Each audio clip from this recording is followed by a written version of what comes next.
So guys, I found this brilliant piece of evidence that helps us when it comes to diagnosing our patients who have neck pain, who also present with nerve symptoms in the arm. So in this video, I'm going to share it with you. Let's dive in. Hey guys, Khalid here. Welcome back to Clinical Physio. So this brilliant paper is by Kang, Lee and Lee from 2020. Link to the paper is in the description below. And it really brilliantly goes through some of the key features that these patients present with when they have neck pain with nerve-based symptoms, or generally speaking, if they have a cervical radiculopathy. So let's dive into some of these key signs. So on the screen here, you can see this brilliant table which highlights some of the key symptoms that patients with cervical radiculopathy present with, but even more importantly, the proportion of patients who present with each of these symptoms. So just looking at the screen here, straight away, we can see that arm pain, sensory deficit, and reflex deficit, for example, are amongst the most common symptoms that patients with cervical radiculopathy will present with. So I'm going to go through each of these and give you a bit of an idea about what I found from my clinical experience. So first of all, arm pain. As you can see, 97 to 99% of patients with a cervical radiculopathy present with arm pain. So the idea here is, what arm pain are we looking for? Well, most commonly, you're thinking about pain that spreads down and past the elbow. And the most common descriptions that people with nerve pain will describe are things like sharp, shooting, electric, perhaps even lancinating pain, because those things mimic nerve pain when it comes from the neck. Now, that might be slightly different to someone who says, oh, yeah, it's a bit achy, I've got a bit of a sore shoulder, or yeah, it kind of comes and goes when I move it. These patients commonly present that it's a very sharp shooting pain that happens suddenly at once. And commonly they refer that this arm pain is often worse than their neck pain. So look out for those kind of things when it comes to arm pain. So next, sensory deficit. As we can see, 85 to 91% of patients with cervical radiculopathy present with sensory deficit. So in order for us to test this, we might look at dermatomal testing of the upper limb. And of course, we've done a full video on this. Link for dermatomal testing of the upper limb is in the description below.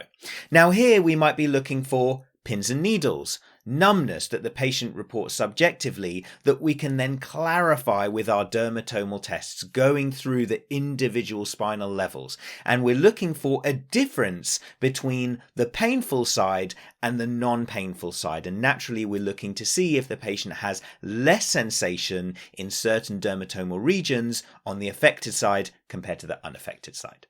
Next, reflex deficit, so a reduction in reflex testing of the upper limb. How do you test these? Of course, we've got a full video on reflex testing for the upper limb, link in the description below.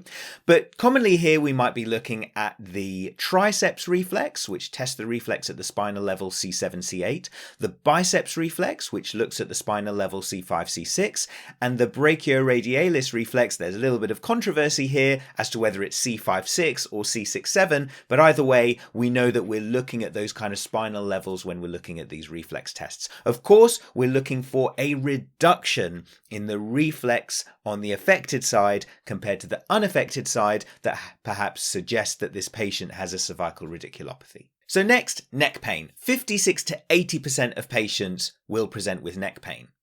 But hang on. Only 56% of patients might present with neck pain when they've got a cervical radiculopathy.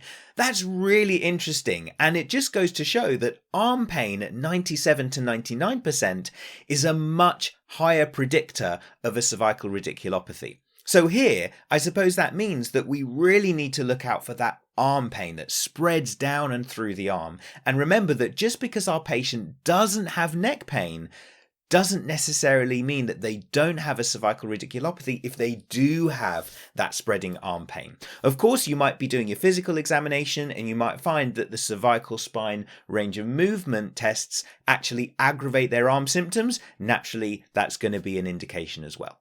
Motor deficit. 64 to 70% of these patients will present with motor deficit. How do we look for this? That's going to be through our myotomal testing. And of course, you guessed it, full video on myotomal testing for the upper limb in the description below. And here we're going to go through our myotomes, looking at the right and left sides to see if there is a deficit in the strength on our patient's affected side compared to their unaffected side. Now, one of the key things with myotomal weakness is that commonly it presents as a significant weakness compared to the other side.